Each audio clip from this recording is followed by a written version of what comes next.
Македонија е побезбедна земја од порано, од пред 2 години, тврди министерот за внатрешни работи Панче Тошковски.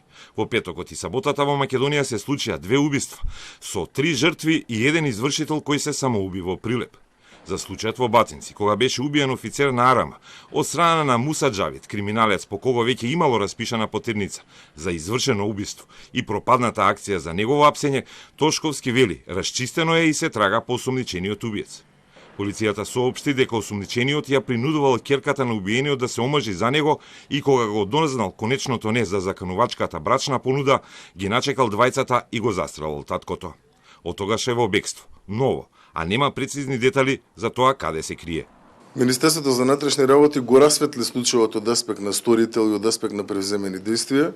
Постапуваме во насока на идентификување на блокација каде што е сторител и не би сакал да навлегувам повеќе во детали од аспект на она кое што е поврзано со самата истрага. Ден подоцна се случи двојно убиство во Прилеп. Првите истрели се слушнале околу 15 часот, а полицијата излегла на терен 6 часови подоцна, бидејќи тогаш добила пријава. Убиецот пред да се самоубие, фрли бомба кон полицајците која не експлодира и пукаше кон нив.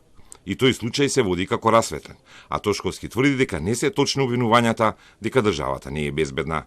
И како сметам дека Македонија е далеку побезбедна од тоа што беше пред 2 години, заради тоа што тоа го говорат бројките, заради тоа што тоа го говорат граѓаните, заради тоа што тоа го говорат фактите, а опозицијата нормално е дека ќе си дава изјави такви како што си дава и нормално е дека ќе обвинува за тоа што тоа е работа.